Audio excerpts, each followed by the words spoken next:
सत्यव्रतं सत्यपरं त्रिसत्यं सत्यस्य योनिं निहितं च सत्ये सत्यस्य सत्यमृतसत्यनेत्रं सत्यात्मकं त्वां शरणं प्रपद्ये।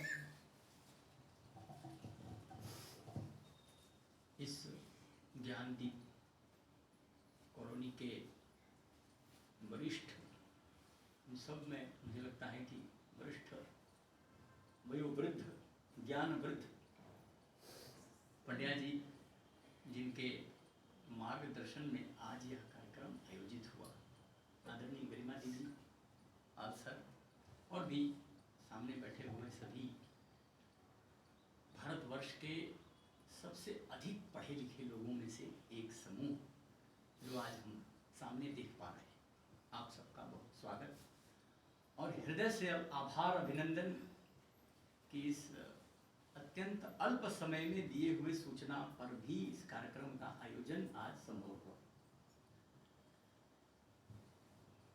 लगभग 2 महीने से इसी कॉलोनी के A31 डॉक्टर राकेश जी का शाश्वत जी का जो आवास है, उनके यहाँ प्रत्येक रविवार को हम लोग गीता पर बातचीत करते हैं।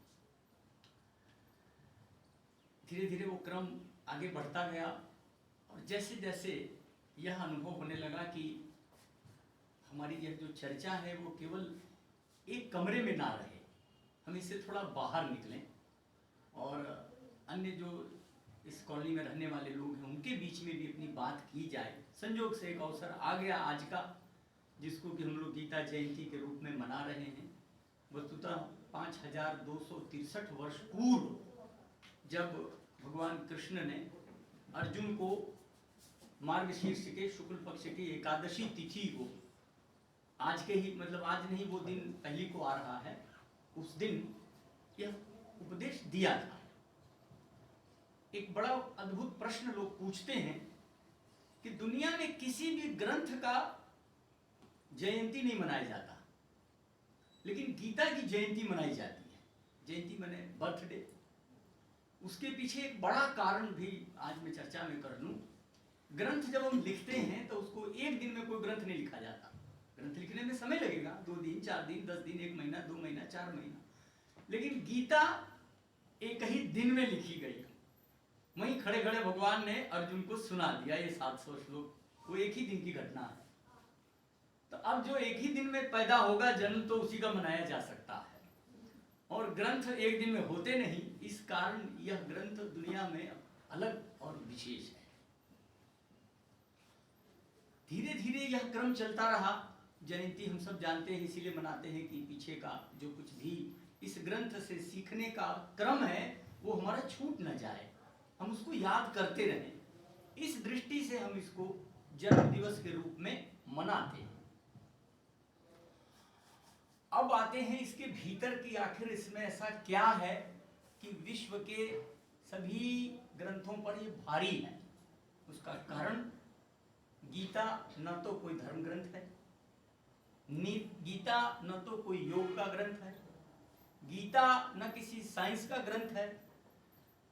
किसी भी विषय से आप गीता को जोड़ ही नहीं सकते। क्यों? क्योंकि जब भी विषय से जोड़ेंगे तो वो उस विषय की अपनी एक सीमा होती है, एक पाठ होता है कि हम इसी विषय का अध्ययन करेंगे, इसके बाहर का विषय हम नहीं ले सकते। ऐसे में जब हम अलग अलग विषयों को गीता के साथ जोड़ना शुरू करते हैं तो ऐसा दिखता है जैसे गीता सभी विषयों के लिए बनी हुई है। अब सभी विषयों से जुड़ने के कारण हर व्यक्ति की आस्था, हर व्यक्ति के लिए अवसर एक ही ग्रंथ में हमको प्राप्त हो जाता है। अब हमको चाहिए क्या हमारे अपने जीवन के लिए? तो अपने जीवन को आप 3 भागों में बांट लीजिए। ज्यादातर उसको हम बचपन, जवानी और बुढ़ापा कहते हैं। इन 3 टाइम में गीता को भी आप 3 भागों में बांट सकते हैं। 18 अध्याय हैं। 18 अध्यायों में से पहला जो 6 अध्याय है वह कर्म को समर्पित है, दूसरा जो 6 अध्याय है वो ज्ञान को समर्पित है और तीसरा जो 6 अध्याय है वो भक्ति को समर्पित है। तो कर्म, ज्ञान और भक्ति इन तीनों की जरूरत हमको अपने जीवन में तीनों बार अलग अलग टाइम पर पड़ती है। जब बच्चा होगा तो कर्म पर होगा, प्रौढ़ होगा तो ज्ञान की जरूरत पड़ेगी, और जब वृद्धावस्था आएगी तो भक्ति की जरूरत पड़ेगी। तो हर उम्र के व्यक्ति के लिए गीता में कुछ न कुछ है। इसलिए मैंने विषय के साथ भी जोड़ा और आपके सामान्य जीवन के साथ भी जोड़ा है। आप बहुत सब लोग साइंस ज्यादा पढ़ने वाले हैं। क्वांटम फिजिक्स में जब ये कहते हैं कि छोटा से छोटा एटम मॉलिक्यूल सारे मॉलिक्यूल से अटैच्ड रहता है, वो जब भी कहीं गिरता है तो पूरी दुनिया में हलचल होती है। उसकी साइज के हिसाब से बड़ा होगा तो ज्यादा चीजें प्रभावित करेगा, छोटा होगा तो छोटी चीजों को प्रभावित करेगा, लेकिन प्रभावित करेगा, यह तय है। यही बात गीता में भी कही है भगवान ने। कैसे कही है? तो कहा कि पहले उपनिषद से लेके गीता में आते हैं। उपनिषद में एक जगह कहा कि ये सृष्टि कैसे चलती है और कौन इसको चलाने वाला है। तो पहला वाक्य है वहां, ब्रह्मविदाप्नोति परम। जो ब्रह्म को जानता है वही सब जान पाता है। तो ब्रह्म क्या है? तो कहा बताता हूं सीधे। कहा तस्माद् वा एतस्माद् आत्मनः आकाशः सम्भूता। सबसे पहले उसने आकाश की उत्पत्ति की, आकाश से वायु की उत्पत्ति की। आकाशात वायु, वायोर अग्नि, अग्निरापः अद्व्या पृथ्वी। आकाश से वायु, वायु से अग्नि, अग्नि से जल और जल से पृथ्वी का निर्माण हुआ। ये साइंस भी मानता है और गीता भी कह रही है, उपनिषद भी कह रही है। दोनों इक्वल एक साथ चलते हैं। अब पृथ्वी तक तो हम आ गए, पृथ्वी के आगे क्या होता है तो उस पर भी उपनिषद और गीता में बड़ी अच्छी चर्चा है। अन्नाद भवन्ति भूतानि पर्जन्याद अन्न संभवा, ये गीता में कहा है। और उपनिषद में इसी बात को कहा कि पृथिव्यः औषधीः औषधीभ्यः अन्नम अन्नात् पुरुषः। पृथ्वी पर सबसे पहले औषधियां पैदा होती हैं, उसी से अन्न पैदा होता है, अन्न से फिर प्राण और शरीर का निर्माण होता है। अन्न ना हो तो प्राण नहीं बनेगा, प्राण नहीं होगा तो शरीर भी हमको प्राप्त नहीं होगा। वो एक सिस्टम है, पूरा जीवन का वो सार वहां बताया है। तो साइंस जब आदमी गहरे से पढ़कर गीता के इन रहस्यों को समझता है तो उसको लगता है कि नहीं भाई, दोनों में बात एक जैसी कही गई है। लेकिन हमारे देश की समस्या रही कि जो मूल ज्ञान था वो ज्ञान हमसे हट गया। उसका बड़ा कारण उसकी भाषा भी रही है। वो भाषा ही समाज में उस तरह से नहीं पढ़ाई बोली जाती, इस कारण उस भाषा में दिए हुए ज्ञान को भी हम नहीं जानते। जो भाषा हमारे लिए सहज है, उस भाषा में जो ज्ञान मिलता है हम उसको जल्दी ग्रहण कर लेते हैं। दूसरा, जिस भाषा में जिस विषय में डेवलपमेंट ज्यादा होता है आदमी उधर की ओर जल्दी चला जाता है। यहाँ मूल था, स्थिर था, इसलिए स्थिर रह गया। लेकिन जब हम अपने मूल को जानते हैं तो हमारा गौरव बहुत बढ़ जाता है। जैसे आपसे अगर कोई कहे कि आप महाराजा छत्रपति शिवाजी महाराज के वंशज हैं, तो कल से आपकी चाल बदल जाएगी, मैं छत्रपति शिवाजी के वंश का हूं। और अगर कोई कहे आप रिक्शे वाले के परिवार के हो, तो आपका सिर झुक जाएगा। आप किसी भी पोस्ट पर हो, आपके भीतर वो भावना आ जाएगी कि मैं ऐसे ही छोटे मोटे परिवार से आया हूं। ये क्या हो रहा है? सिर्फ साइकोलॉजी ही तो बदल रही है। आपका पद नहीं बदला उसने, सिर्फ आपके गौरव को याद दिलाया कि तुम छत्रपति महाराज शिवाजी के वंशज हो। इतना कहते ही आदमी के रोए खड़े और शरीर में ऊर्जा आ जाती है। ये क्या हो रहा है? सिर्फ अपना मूल जानने के कारण। भारतीय ज्ञान परंपरा की बात हमारे देश में सिर्फ इसी कारण चली है कि भारत के लोग अपने मूल ज्ञान को जिस दिन जान जाएंगे उस दिन इनका सिर गौरव से ऊपर उठ जाएगा। हम ज्ञान में, विज्ञान में पीछे नहीं हैं, हम बहुत आगे हैं। अब इसी बात को भगवान ने जब 3 भागों में बांट दिया तो अर्जुन चूंकि अभी सवाल ऐसा पूछ पड़ा कि मैं नहीं लड़ूंगा, मेरे हाथ कांप रहे हैं, मेरा सिर झंडा रहा है, मैं नहीं लड़ सकता, ऐसे में भगवान सबसे पहले उसको कर्म का उपदेश करते हैं कि भाई देखो, करना तो पड़ेगा, नहीं करोगे। अब युद्ध के मैदान में खड़े हो, इस समय या तो मार दोगे या मारे जाओगे, दो ही हो सकता है। अब तुम्हारे हाथ में है, क्या कर सकते हो। इसका मतलब कि जब भी हमको कर्म करने की बारी आए तो पलायन नहीं करना है। इसीलिए गीता फॉर यंगर्स, जो नए बच्चे हैं ना, उनके लिए ज्यादा जरूरी है। पहला अध्याय उन्हीं बच्चों के लिए है। पहला अध्याय का मतलब पहले 6 अध्याय गीता के उन बच्चों के लिए हैं जो हमेशा कंफ्यूज रहते हैं। आजकल तो बच्चे ज्यादा कंफ्यूज हैं, पुराने टाइम में इतने कंफ्यूज नहीं होते। उनको जो कह दिया जाता था लग गए तो लग गए। अभी बच्चे बहुत इधर उधर भागते हैं। तो इस कंफ्यूजन को मिटाने के लिए गीता का स्वाध्याय सबसे जरूरी है। क्यों? क्योंकि कर्म के बिना आप कर्म सिद्धि ही भवती कर्म जा, बहुत सुंदर वाक्य है गीता का। शुरू में ही कहा है भगवान ने 4थे अध्याय में, कोई भी काम बिना कर्म के सिद्ध नहीं होता। आप, भगवान स्वयं खड़े हैं उसके साथ में, और वो छोटे मोटे भगवान नहीं है, न भूतो न भविष्यति वाले भगवान हैं। वैसा भगवान न हुआ न होगा, ऐसा भी कहा उन्होंने। वो व्यक्ति खड़ा होकर कहता है कि तुम्हारा काम कोई और नहीं करेगा, मैं भी नहीं करूंगा। करना होता तो मैं ये प्रण न लेता कि नहीं भाई मैं युद्ध नहीं करूंगा, फिर तो आ जाता, बोला अच्छा बड़ा परेशान किया तुम इन लोगों ने, ले आओ एक ही दिन में मारपीट के इनको सबको खत्म कर देते। चक्र उठाया, फेंक दिया, जिसको मार देते मरी जाता।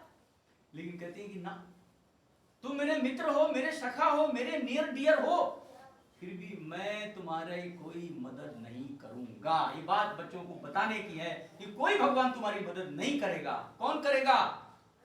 स्वयं को करना पड़ेगा।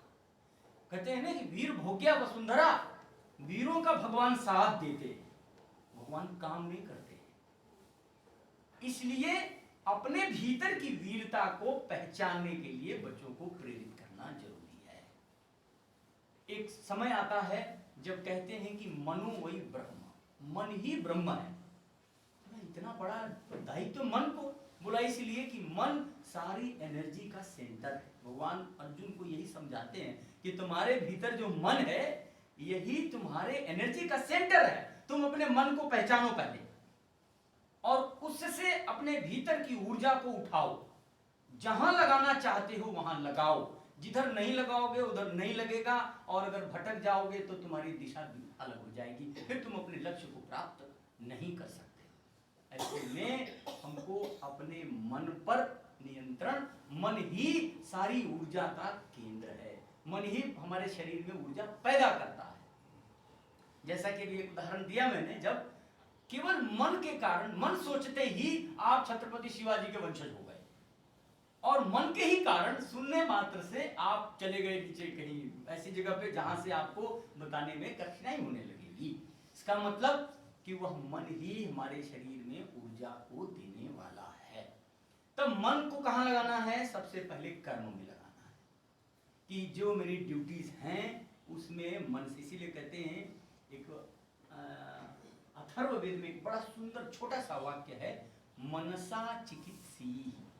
डॉक्टर के लिए आया कि मन से चिकित्सा करना, कितनी बड़ी बात कही है। वहां न पैसा दिखेगा, न यश दिखेगा, न प्रतिष्ठा दिखेगी, न पद दिखेगा, सिर्फ एक चीज दिखेगी कि मैं जिस दायित्व में लगा हूं इसको मन से करना है। सिद्धि हो या असिद्धि हो, पेशेंट बचे चाहे न बचे, मन में कभी मत करना। ये छोटे छोटे वाक्य हमारे जीवन के लिए कितने महत्वपूर्ण होते हैं। इसी बात के लिए जब मन पर नियंत्रण की बात की तब अर्जुन ने पूछ दिया था कि चंचलम ही मना कृष्ण प्रमाथि बलवदृढ़म। मन तो बहुत चंचल है, वो तो रुकता ही नहीं एक सेकंड भी, कैसे इसको रोकें? तो 2 शब्द बोला, एक अभ्यास से और दूसरा वैराग्य से। बोला अभ्यास क्या होता है? तो कहा अभ्यास का मतलब होता है किसी चीज को बार बार करना। अब किसी चीज को बार बार करने के लिए आपको क्या करना पड़ता है? तो कहा कि अपने मन को अपने हिसाब से, यानी कि अपनी बुद्धि से उसको एक जगह नियंत्रित करने का। सामान्य रूप से मन नियंत्रित होता नहीं है। बच्चे पूछते हैं ध्यान कैसे लगाते हैं, तब उसके लिए कहा कि ध्यान लगाने का सबसे आसान तरीका है, भगवान ने भी बताया, पालथी मार के बैठ जाइए, जिसको सुखासन कहते हैं, और अपने मन को, जैसे दीपक जलता है ना, जब वो हिलता नहीं है, सीधा रहता है तो उसका प्रकाश ज्यादा रहता है, और जब वो हिलने लगता है तो उसका प्रकाश कम हो जाता है। उसी तरह मन जब स्थिर हो जाता है तो उसकी ऊर्जा बढ़ जाती है। तो स्थिर कब होगा? तो बोला अपनी बुद्धि से जहां आप चाहते हैं वहीं लगाइए। तो क्या चाहते हैं आप बुद्धि से?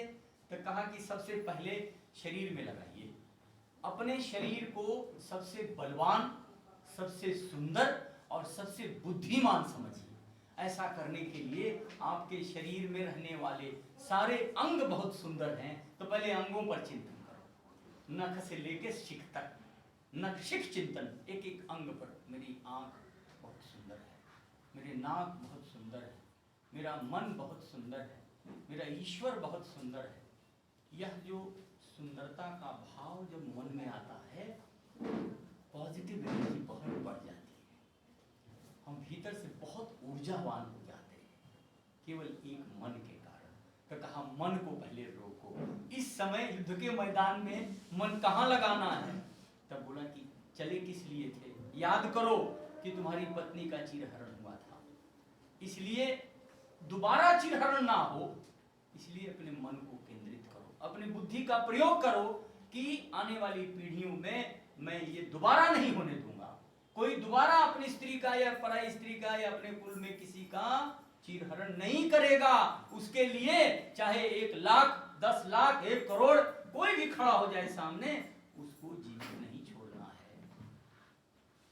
इस भावना को मजबूत करने के लिए बाल अवस्था में कर्मवादी होने के लिए बच्चों को प्रेरणा देना सबसे जरूरी है कि बच्चे अपना काम पहचानें।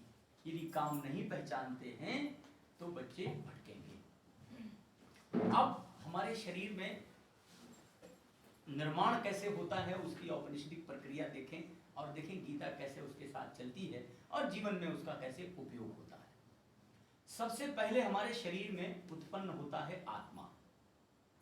ईश्वर ने जब शरीर बनाकर इसमें आत्मा डालते हैं, आत्मा के आने के बाद प्राण जन्म लेता है, प्राण जन्म लेने के बाद मन का जन्म होता है, और मन के जन्म लेने के बाद इंद्रियां जन्म लेती हैं। ये क्रम है शरीर के निर्माण का। अब इनका ही हमको उपयोग करना है। तो कैसे उपयोग करना है उस पर एक बड़ी सुंदर चर्चा है।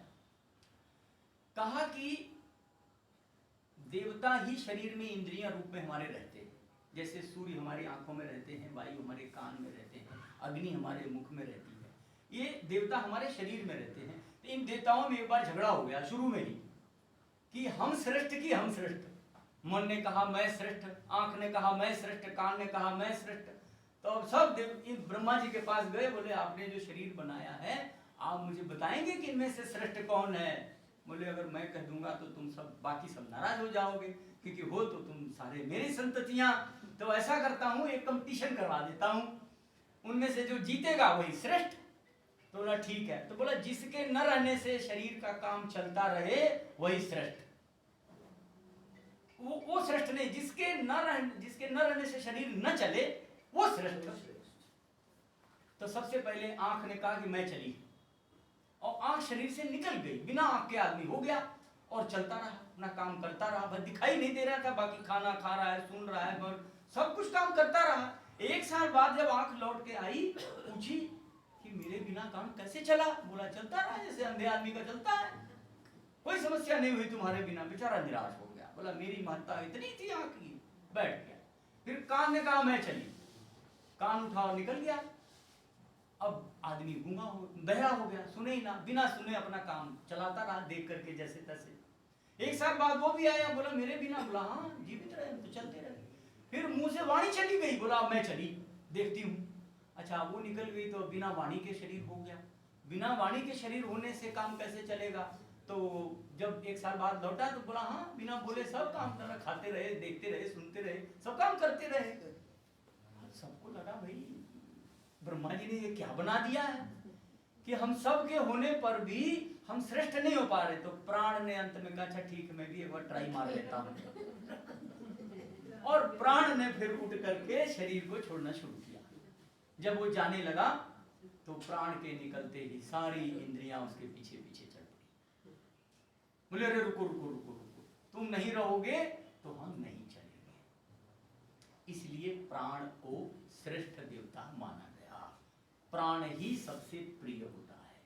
हमारे शरीर में, इस पूरे संसार में जितनी मेरी वस्तुएं जिनको मैं समझता हूं, उन सब में अगर कोई प्रिय है तो प्राण है।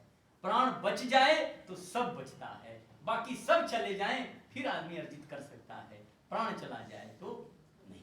इसलिए प्राण की रक्षा के लिए हमको कर्म का निर्माण। पर हाँ, प्राण ने बाकी इंद्रियों से, उनसे कहते हैं, उनसे टैक्स मांगा उसी समय। ये सब उल्लेख है कि टैक्स की जरूरत कैसे पड़ती है। उसने कहा कि मेरे अनुसार चलोगे तो 100 वर्ष तक मैं इस शरीर में रहूंगा और तुम सबको जीवित रखूंगा।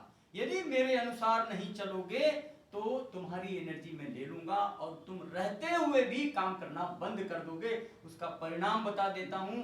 आजकल ज्यादातर बच्चे मोबाइल में अपनी आंखें ज्यादा धसाते हैं, आंख का इस्तेमाल ज्यादा करते हैं बहुत कम समय में, इसीलिए चश्मा भी लग रहा है। और जिस दौर से बच्चे गुजर रहे हैं, 50 साल के बाद उनको दिखाई देना बंद हो जाएगा, क्योंकि उन्होंने जरूरत से ज्यादा अपनी आंखों का इस्तेमाल करना शुरू कर दिया है। कान में बच्चे लगा के दिन भर सुनते हैं, अब उनको नॉर्मल बातें कम सुनाई देने लगी है, ऊंचा सुनने लगे हैं। डॉक्टर्स कहते हैं, इस बात मना कर रहे हैं कि नहीं भाई ये कान में लगा के मत घूमो। क्यों? क्योंकि आपने अपने कान का इस्तेमाल जरूरत से ज्यादा कर लिया है। तो ये शरीर का विज्ञान है। शरीर का बनाते समय गीता में उसका उल्लेख किया भगवान ने, उसी बात उपनिषद, इसीलिए कहते हैं उपनिषद का सार गीता। एक और प्रसंग आया, जब इन सभी प्राण आदि इंद्रियों को बना लिया तो इन्होंने कहा हमको भोजन कहां से मिलेगा? तो कहा कि मैं तुमको 2 बहनें देता हूं। आप देखें आध्यात्मिकता कैसे शरीर में चलता है, यज्ञ कैसे होता है। 2 बहनें दिया, उसका नाम क्षुधा और पिपासा रखा। क्षुधा माने भूख, पिपासा माने प्यास। इन 2 को दिया, किस लिए? बोला ये तुम्हारे लिए भोजन की व्यवस्था करेंगे। जब जब इन इंद्रियों को भोजन की जरूरत होती है, ये दोनों जागृत हो जाती हैं और कहती हैं कि भाई ले आओ।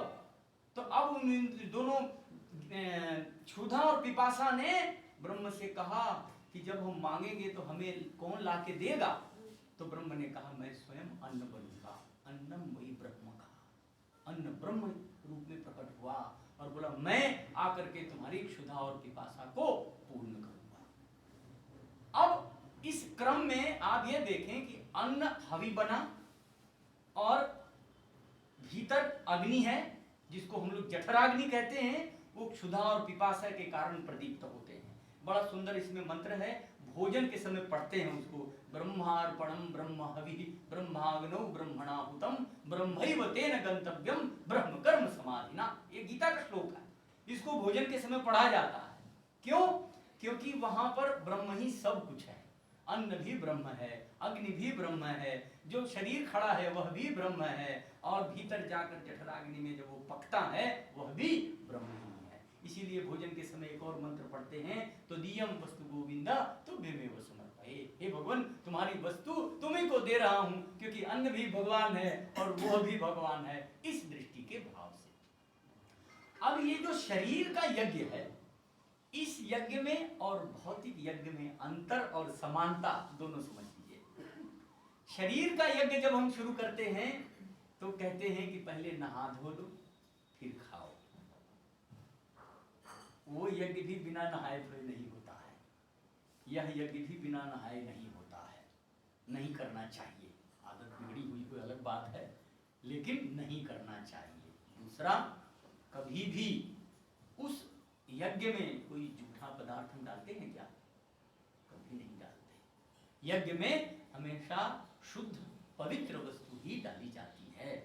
उसी तरह वहां शुद्ध वस्त्र पहनते हैं, नहाने के बाद शुद्ध वस्त्र इसीलिए पहनते हैं।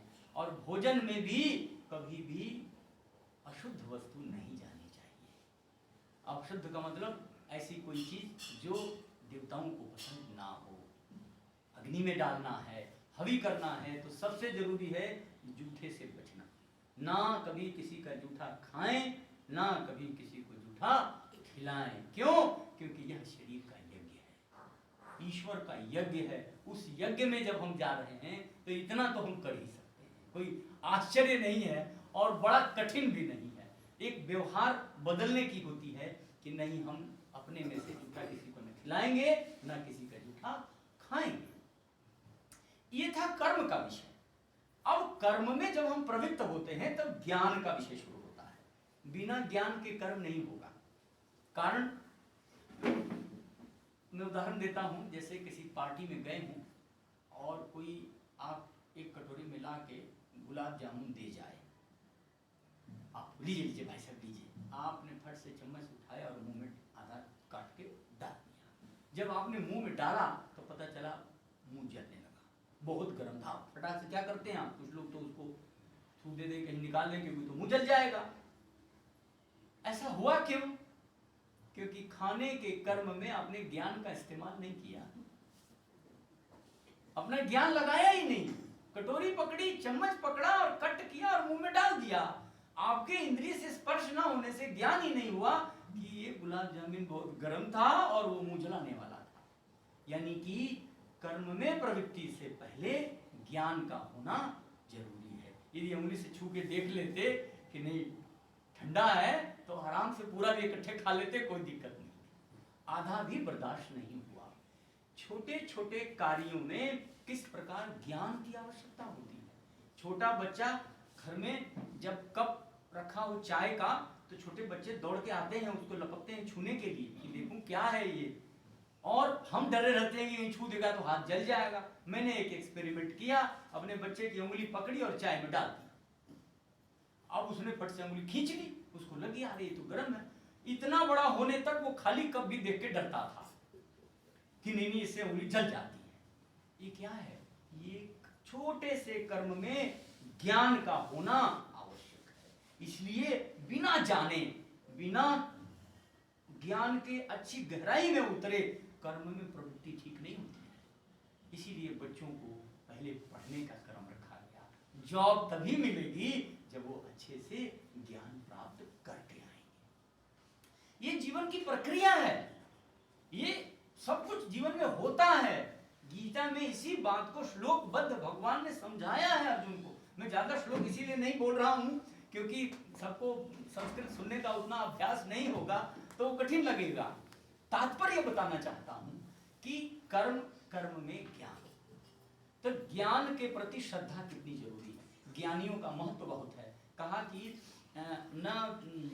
न पवित्रम यह विद्यते, नहीं ज्ञाने न सदृशम पवित्रम यह विद्यते। ज्ञान से पवित्र कुछ भी नहीं है। एक और कहा सर्वम कर्माखिलम पार्थ ज्ञाने परिसमाप्यते, और ज्ञान अग्नि ही सर्व कर्माणि दह्यते यथा। इसका तात्पर्य क्या है वो मैं बताऊं आपको। ज्ञान जब हो जाता है तो व्यक्ति का कर्म कम हो जाता है। जैसे जैसे जैसे अपने कार्य में हुनर बढ़ता जाता है वो आदमी काम करना कम कर देता है, उसका काम रहता ही नहीं है। बड़ा वकील खुद एक लाइन भी नहीं लिखता और करोड़ों कमाता है। क्यों? क्योंकि उसका ज्ञान बढ़ गया है। ज्ञान बढ़ गया, कर्म आ गया। बड़ा प्रोफेसर एक क्लास लेगा, जो नए असिस्टेंट आते हैं उसको हम लोग 2-2, 3-3 क्लास देते हैं। जो सीनियर है वो एक क्लास पढ़ा लेगा। क्यों? ज्ञान में बढ़ा है। बड़ा मिस्त्री ठेकेदारी करेगा बैठ के, छोटों से काम करवाएगा। ये क्या है? ये ज्ञान की वृद्धि है। भगवान यही समझा रहे हैं अर्जुन को कि ज्ञान बढ़ाओ, जितना बढ़ा सकते हो अपना ज्ञान बढ़ाओ। और अर्ली एज में अगर ज्ञान बढ़ गया तो फिर तो तुम्हारा काम ही आसान हो गया। ये बच्चों को बताने की जरूरत है। जब वो ज्ञान से विमुख होते उनको लगता है कि इतना पढ़ लिया ना, हो गया, इतने में मेरा काम हो जाएगा। अरे पढ़ाई कभी पर्याप्त होती ही नहीं है। ज्ञान कभी पर्याप्त होता है क्या? वो तो असीम है। इसलिए ज्ञान में प्रवृत्ति आवश्यक है। बच्चों को ज्ञान में पढ़ने के लिए लगाए रहना जरूरी है। अर्ली एज में, वो तो अंग्रेजी में कहावत है कि early beginners are always good finishers. जिसने टाइम पे शुरू कर लिया, जल्दी शुरू कर दिया, उसकी फिनिशिंग बहुत अच्छी होती है। यही समझा रहे हैं भगवान अर्जुन को। तो ज्ञान की इतनी महत्ता कि ज्ञान जितना बड़ा होगा काम उतना ही कम होगा। ये इसका लौकिक अर्थ है। इसका एक आध्यात्मिक अर्थ भी बताता हूं, जिसका आशय शंकराचार्य आदि लेते हैं। कहा कि ज्ञान जब हो जाता है, तब जब हम कर्म में प्रवृत्त होते हैं तो उस कर्म के फल में इच्छा नहीं रहती है। ज्यादातर कर्म में प्रवृत्ति फल के कारण होती है, ये हमको मिलेगा इसीलिए मैं इस काम में जाऊंगा। तो उस कर्म का फल मिलेगा, ऐसे में कर्म आपको बार बार करना पड़ेगा। क्यों? क्योंकि कर्म करेंगे तो फल मिलेगा, तो फल मिलेगा तो फल खा जाएंगे, उसके बाद फिर खाली हो जाएंगे, फिर कर्म करना पड़ेगा। तो कर्म और कर्म का फल ये दोनों एक साथ जुड़े हुए हैं। लेकिन ज्यों इसमें ज्ञान आता है, ज्ञान किस बात का? कि मैं तो कुछ करता ही नहीं, करते तो भगवान है। जब भगवान करते हैं तो फल भी भगवान ही भोगेंगे। लौकिक उदाहरण देता हूं मैं कि मैंने अपने एक स्टूडेंट को बुलाया और बोला कि जाओ मार्केट से सब्जी खरीद लाओ, आलू, गोभी, टमाटर, मटर। वो झोला लेके गया सब्जी खरीदने और खरीद करके ले आया और मुझे दे के चला गया। अब आप बताएं कि इस कर्म का फल उस बच्चे को क्या मिला? इस कर्म का उसको फल तो कुछ भी नहीं मिला। सब्जी तो गुरुजी खाएंगे, गुरु माता बनाएंगी और खा लेंगे, और बच्चा तो सब्जी दे के चला गया। कर्म किया लेकिन फल नहीं पाया। हर कर्म का फल तो होता है ना, लेकिन इस कर्म का उसको फल क्या मिला वो तो उसको पता भी नहीं है कि इसका फल क्या मिलेगा। लेकिन गुरु की आज्ञा, गुरु में श्रद्धा है, गुरु में विश्वास है, गुरु जी ने कहा है तो ये काम करना है। यही भाव जब ईश्वर के प्रति चला जाता है, ईश्वर ने ये कार्य कहा है मुझे करने को, तब ईश्वर ही उस फल का भोक्ता भी होता है। फिर हम उस फल में नहीं फंसते हैं। उसी को कहा कि यह ज्ञान बढ़ जाए कि नहीं मैं कुछ नहीं करता हूं, करने वाला तो ईश्वर है, वही करता है, वही फल भी भोगता है, मैं तो निमित्त मात्र हूं। रोल प्ले करना है, आज राम का करना है, कल सीता का भी करना पड़ सकता है, परसों लक्ष्मण का भी। जो जो रोल मिलता है मैं करता चला जाता हूं। राम का रोल करने से मैं राम नहीं हो सकता और सीता का रोल करने से कोई सीता नहीं हो सकता। इसलिए जिसकी जो भावना जब ईश्वर से युक्त होती है तब कर्ता ईश्वर हो जाता है, तब मनुष्य कर्ता नहीं रहता है। और ऐसी भावना में जाते ही हमारी टेंशन खत्म हो जाती है। अच्छा, जब हम करता ही नहीं है तो फिर टेंशन किस बात की? अब तो करता हमने उसको मान लिया, फिर आपका टेंशन खत्म। टेंशन सारी तब शुरू होती है जब हमारे भीतर का अहंकार इतना जग जाता है कि मैं ही सब करता हूं, मैं ही इसको निपटाऊंगा, मैं ही इसको करूंगा। जब बात अपने पर ले लेंगे तो तनाव कौन लेगा? उस कर्म का फल कौन लेगा? तब आप ही लेंगे। तो करना तो आपको ही है, रोल प्ले आप ही करेंगे, लेकिन भावना के बदलते ही उस कर्म का फल कोई और लेता है। ऐसे में इस शरीर में रहते हुए केवल कार्य करने को जो हम आए हैं, हम आए किस लिए? अब ये साइंस में तो मुझे नहीं लगता कि सोचते होंगे लोग कि हमारा जन्म किस लिए होता है। ये तो साइंस का विषय नहीं होता होगा कि हम जन्म क्यों लेते हैं, लेकिन यहाँ उसके ऊपर भी चिंतन किया कि हम जन्म क्यों लेते हैं। कहते हैं कि ब्रह्म जब पहला था, अकेला था, तब उसने सोचा कि मैं सृष्टि करूंगा और मैं हर वस्तु में रमण करूंगा, आनंद करूंगा। कैसे आनंद करूंगा? तो पूरे जगत को बनाने के बाद अपने भीतर की जो चेतना है वो हमारे शरीर में जब वो डालता है तो एक ही उद्देश्य रहता है, क्या? जीवन में रमण करने का, आनंद करने का। हम आनंद करने आए हैं, दुख भोगने नहीं आए हैं। जबकि सारी फिलॉसफी बाद में जो डेवलप हुई, सब कहते हैं कि संसार दुखालय है, हर जगह दुख ही दुख है। तो बोला दुख भोगने आए थे हम। परमात्मा दुख भोगने के लिए हमारे शरीर में आता है? बोला नहीं, यही तो दूर करना है। इसी को समझना है कि परमात्मा हमारे भीतर दुख भोगने नहीं आता।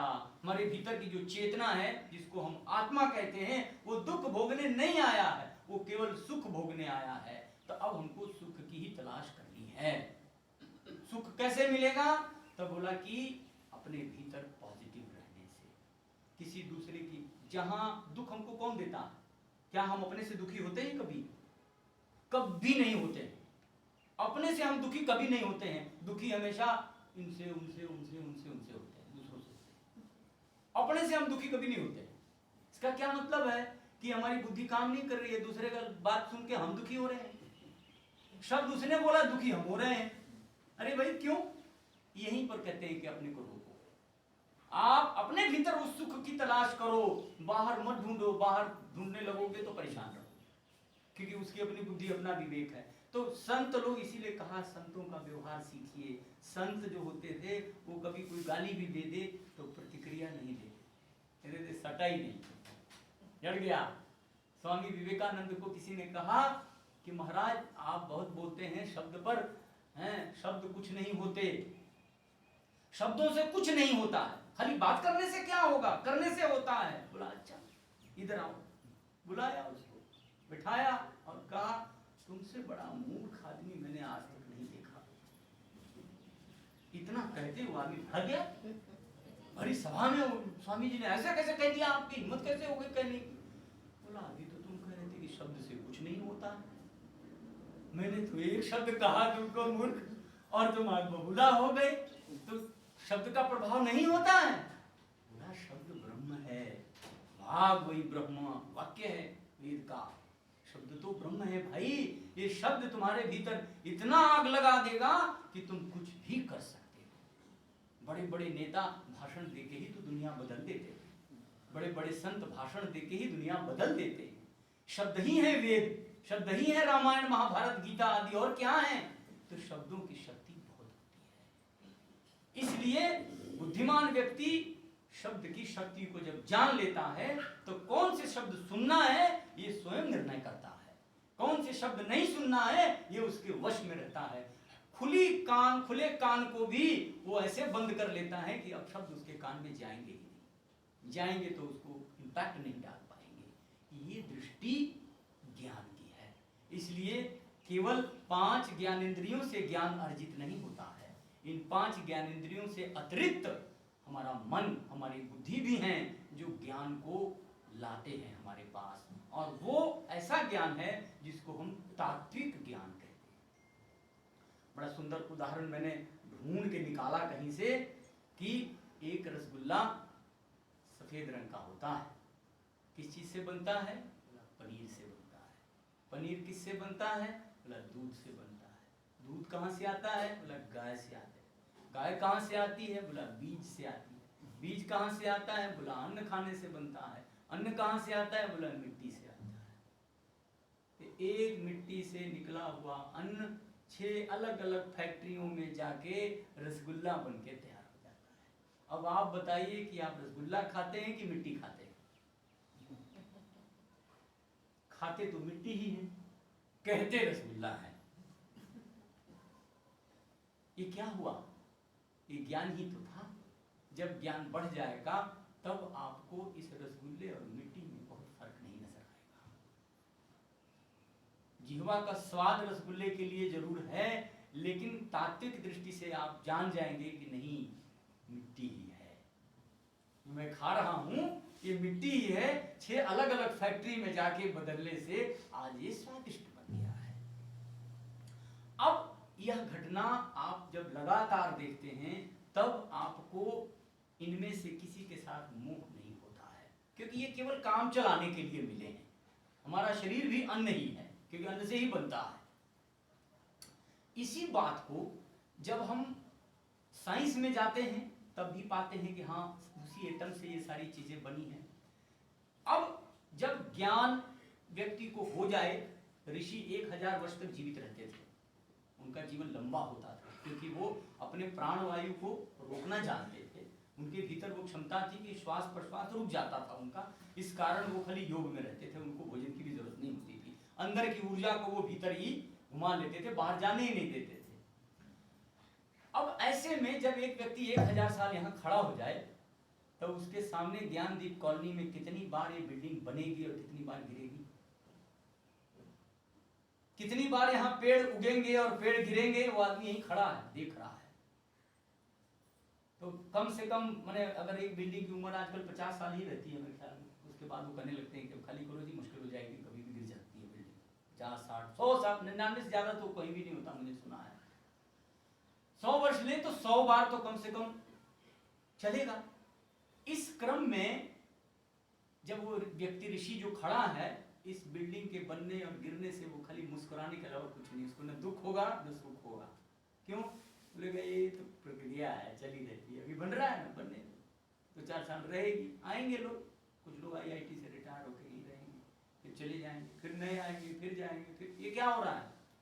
इस लंबी यात्रा को एक व्यक्ति खड़े खड़े जब देखता है तो आपके आने जाने से उसको कोई फर्क नहीं पड़ता है। उसने देख लिया, यही जीवन चक्र है। ये अनुभूति जब हमको होने लगेगी कि ये सतत प्रक्रिया है जीवन की, ऐसे ही चलेगा, हम कौन हैं, क्या हैं, करने आए हैं, तो हम सिर्फ अपने काम पर फोकस करेंगे कि भाई ये मेरी जिम्मेदारी है, इसीलिए कर्म पहले है, जिम्मेदारी है, ज्ञान है। और जब इतना हो जाए तो अंत में लगेगा अरे यार सब करता धरता तो ऊपर बैठा हुआ है बड़ा बाबा, सब रचना उसकी है, तब उसकी प्रवृत्ति भक्ति में होती है। अल्बर्ट आइंस्टीन की एक लाइन है कि science without religion is lamp and religion without science is blind. इतना बड़ा साइंटिस्ट ये बात क्यों करके गया कि धर्म और विज्ञान का बहुत निकट संबंध है। इसीलिए जो आदमी जितना बुद्धिमान होता है वह आदमी उतना ही धार्मिक होता है। धर्म का बुद्धि से बहुत निकट संबंध है। धार्मिकता का मतलब केवल मंदिर में जाके पूजा करना नहीं होता है। धार्मिकता का मतलब संवेदना होता है। धार्मिकता का मतलब अपने आप को सब में देखना होता है। धार्मिकता का मतलब करुणा होता है। धार्मिकता का मतलब उत्कर्ष होता है। धार्मिकता का मतलब उत्थान होता है। धार्मिकता का मतलब सबको समान समझना होता है।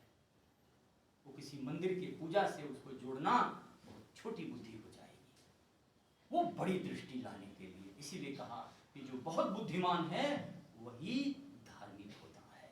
जैसे हमारे ऋषि जिन्होंने वेदों का ज्ञान दिया, रामायण महाभारत पुराण गीता आदि ऐसे ग्रंथ लिखे, ये लोग बुद्धिमान थे तो ये लोग धार्मिक भी थे, क्योंकि ये जानते थे कि धर्म के बिना जीवन नहीं चलता है। नास्तिकता का अर्थ ये नहीं होता है कि वो मंदिर नहीं जाता है।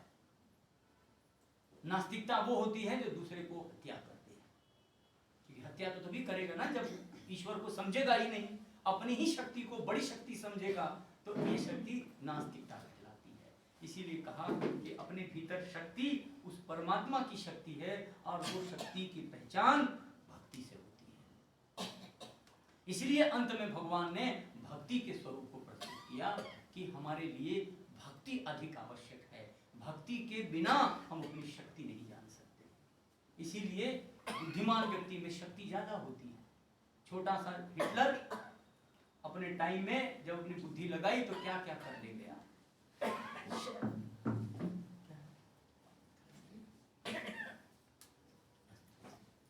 तो अब हमको अपनी भक्ति के भीतर जाना है। अब हम ऐसी उम्र में हैं और ऐसे देश में हैं कि हमको अपने भीतर की भक्ति की पहचान भी करनी है। वो भक्ति आपको शक्ति देने वाली है, क्योंकि आपकी शक्ति अकेली नहीं है। आपकी शक्ति आपके संतति की शक्ति है। आपकी शक्ति आपके नाती पोतों की शक्ति है। इसलिए हम भक्ति के साथ अपनी शक्ति को जगाना होता है। मनुष्य में जब आस्तिकता होती है, आज मैंने देखा कई बार फिल्मों में भी देखा और घरों में भी देखा, जैसे जैसे एग्जाम नजदीक आता है बच्चे बहुत धार्मिक होने शुरू हो जाते हैं। ये क्यों होता है? ये साइकोलॉजी कहां से आती है उनमें? मैंने अपने घर में भी देखी है। मेरी पत्नी पुत्रों को कहेगी कि चलो जल्दी आज मंगलवार है, हनुमान चालीसा का पाठ करना है, तो बड़े बेमन से आएंगे। और जब उनका एग्जाम नजदीक आ जाएगा तो वो फिर तो हर मंगलवार उनको याद रहता है। एक दिन पहले से भी याद करना शुरू कर देते हैं, कल मंगलवार है, सवेरे उठ के पहले नहा के हनुमान चालीसा पढ़ना है, उसके बाद स्कूल जाना है। ये क्या है? कहीं न कहीं इस भक्ति में शक्ति है, और वो शक्ति सिर्फ हमारे मन की है। वो हमारे मन को मजबूत करता है कि भगवान मेरे साथ है। कहते हैं ना, अगर साथ कोई खाली कह दे कि मैं तुम्हारे साथ खड़ा हूं, तो आदमी के अंदर ऊर्जा बहुत आ जाती है। अकेला आदमी घबराता है, तो आम आदमी को ढूंढने से अच्छा है भगवान को ही ढूंढ लिया, ईश्वर को ही खड़ा कर लिया अपने बगल में। जब परमात्मा ही बगल में खड़े हैं फिर तो आदमी निकल पड़ता है, फिर तो जीत लेंगे कोई दिक्कत नहीं। इसीलिए भगवान अंत में जब कहते हैं उसको कि सर्वधर्मान परित्यज्य मामेकं शरणं व्रज, जब कुछ ना समझ में आए तो आ जाओ, मेरी शरण में आ जाओ। मैं तुम्हें जैसा जैसा कहता हूं वैसा वैसा करते चले जाओ। अब भक्ति करनी कैसे है, यह एक बहुत ही महत्वपूर्ण विषय बनता है हमारे लिए। भक्ति दो तरह की होती है, एक भक्ति है भौतिक भक्ति और एक भक्ति है अलौकिक भक्ति। भौतिक भक्ति में मंदिर, पूजा पाठ, ये दर्शन, आना जाना, लोक व्यवहार आदि आता है। और पारलौकिक जो भक्ति होती है वो बहुत कठिन होती है, क्योंकि वो सब में ईश्वर को समझने की बात करती है। ऐसा सोचना बहुत कठिन कार्य है और बहुत सूक्ष्म बुद्धि वालों को ये बात समझ में आ पाएगी। हर जगह भगवान देख पाना आसान नहीं है, लेकिन जो अत्यंत बुद्धिमान थे ऋषि आदि, उनको हर जगह दिखाई पड़ता है। जैसे एक साइंटिस्ट बड़े आराम से कह देंगे कि आप में जो एटम है वही एटम इस टेबल में है, आप में और इस टेबल में कोई फर्क नहीं है, वो बड़े आराम से कह देगा। सिर्फ इतना सा अंतर है कि आपके अंदर एक चेतना है जो आपको हिला डुला रही है, वो चेतना खत्म, इसमें उसमें आप में कोई अंतर नहीं रह जाएगा। ये सूक्ष्म दृष्टि तो चाहिए, इतना ज्ञान तो चाहिए। अब यह ज्ञान हमको धीरे धीरे बढ़ाने का रहता है। गांव में जो लोग पढ़े लिखे नहीं थे उनके अंदर परंपरा से ये सब ज्ञान बहुत ज्यादा था। जैसे वो पेड़ को देवता मानते हैं, नदी को माता मानते हैं, और मैंने हमको बाथरूम किधर मुंह करके बनाना है या किधर मुंह करके करना है ये उनको पढ़ाया नहीं गया, लेकिन उनको पता होता था कि सूरज की तरफ मुंह करके ऐसा नहीं करना चाहिए। वो हमारे देवता हैं। ये क्या है? ये हमारे व्यवहार में था, हमारे स्वभाव में था। यदि हम पढ़ लिख करके भी इन स्वभावों को नहीं अपनाते हैं, नहीं जानना चाहते हैं और ये कहते हैं कि कुछ नहीं होता, कुछ नहीं होता, होता सच में कुछ नहीं है, लेकिन जब होता है तब आपको पता नहीं होता है। कहते ना कि कोई चीज बिगड़ते बिगड़ते बिगड़ती है, एक दिन में नहीं बिगड़ जाएगी। सूरज की किरणें 15 करोड़ किलोमीटर दूर से हमारे पास चल के ही आती हैं, उनकी स्पीड ऐसी है, चल के आती हैं और हमें पता नहीं लगता है वो कितनी तेजी से आ रही हैं। तो हर घटनाक्रम का अपना एक क्रम होता है, अपनी एक स्पीड होती है, वो उसी स्पीड से हो रही है, आपके चाहने न चाहने से वो बदलने वाली नहीं है। इसलिए जीवन में आस्तिकता का होना बहुत जरूरी है, संवेदना का होना बहुत जरूरी है, एक दूसरे से मिल के रहना बहुत जरूरी है। ज्ञान के अभाव में जब युद्ध छिड़ गया तो 10 दिन तक पहला जो युद्ध हुआ उसमें भीष्म पितामह अकेले पांडवों की 3 हिस्सा की सेना मार दी। अब जब पांडवों की सेना खत्म होने लगी तो सारे पांडव रोने लगे। कृष्ण के पास जाके कहाँ फंसा दिया आपने हमको, आप तो कहते थे कि नहीं लड़ो लड़ो लड़ो, अपने लड़ेंगे नहीं, अब हमको लड़ाने को कह दिए, और उतने बड़े महारथी बैठे उनसे तो हम जीत नहीं पा रहे हैं। तो कहे मैंने थोड़ी कहा था तुमसे लड़ने के लिए, तुम लोग ही रोज भासते थे कि नहीं हम लड़ेंगे हम लड़ेंगे, हम लड़के ले लेंगे लड़के ले लेंगे, अब लड़ो। तो बोला नहीं अब बचाओ, नहीं तो ये भीष्म पितामह तो नहीं छोड़ेंगे हम। तो कहे देखो उनको हराना तो मैं भी नहीं जानता। बोला अब ले हो गया काम, कैसे हारेंगे? बोला उन्हीं के पास जाके पूछो, ये ज्ञान वही देंगे तुम्हें। तो पांचों भाई गए, पूछे कि पितामह आप हारेंगे कैसे? तो कहे कि महादेव के अलावा मुझे हराने वाला कोई नहीं है। अब तो पांचों भाई को माथा ठनक गया। बोला अब क्या करें, महादेव को कहां से ले आए इनको हराने के लिए? बोला और कोई उपाय? बोला और कोई उपाय नहीं, बस एक ही व्यक्ति है ऊपर बैठा हुआ, वही मुझे हरा सकता है। तो बोले कि नहीं फिर भी कोई उपाय बताइए। हाँ कोई स्त्री खड़ी हो जाएगी तो उससे मैं नहीं लड़ूंगा, ये मेरा क्षत्र धर्म नहीं कहता है। तो बोला युद्ध में स्त्री कहां से आएगी? बोला ये मैं नहीं जानता, ये ज्ञान तुमको वो देगा जिसने तुमको यहाँ भेजा है। इससे ज्यादा ज्ञान मैं नहीं दे सकता। तो फिर वो हम लौट के गए कृष्ण के पास। बोले उन्होंने इतना ही बताया कि भाई स्त्री होगी तो मैं नहीं लड़ूंगा, बाकी तो महादेव से हैं एकमात्र जो हमको हरा सकते। बोले ठीक है मिल गया मौका। बोला शिखंडी को ले आओ खड़ा करो। बोला शिखंडी क्यों? बोला वो पुरुष बन गया है, लेकिन विष्णु जानते हैं कि नहीं पहले स्त्री था, आज भी वो उसको स्त्री ही मानते हैं। शिखंडी नपुंसक नहीं था, शिखंडी पुरुष बन गया था। वो एक लंबी कहानी है, उधर नहीं जाऊंगा, लेकिन वो मैंने उस समय भी सर्जरी करा के वो तपस्या की थी उसने, और वो पुरुष बना था। उसके बच्चे थे, वो बच्चे भी युद्ध में लड़ने आए थे। फिर शिखंडी सामने आ गया।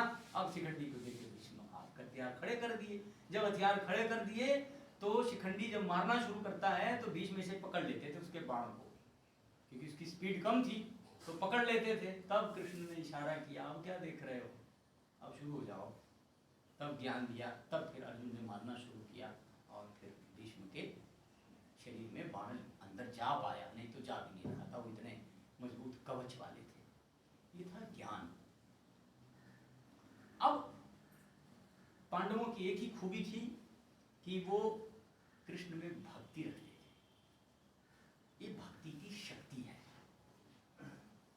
जो व्यक्ति कह दे पहले ही कि मैं युद्ध के मैदान में और अकेला व्यक्ति की मैं नहीं लड़ूंगा, ऐसा कौन सा मित्र लड़ रहे हैं और एक मित्र खड़ा है चुपचाप, खाली रथ चलाऊंगा।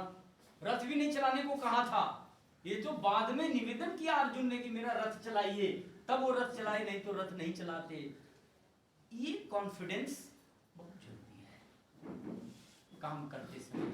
जीवन में मित्र की पहचान करना ये बच्चों को सिखाने की बड़ी बात है कि आप उन्हें ये सिखाएं कि कौन सा मित्र तुम्हारे कितना काम आता है, कौन सा मित्र तुम्हारे लिए पॉजिटिव रहता है, कौन मित्र नेगेटिव रहता है। मित्र कर्ण भी था लेकिन सत्य परामर्श नहीं दे पाया।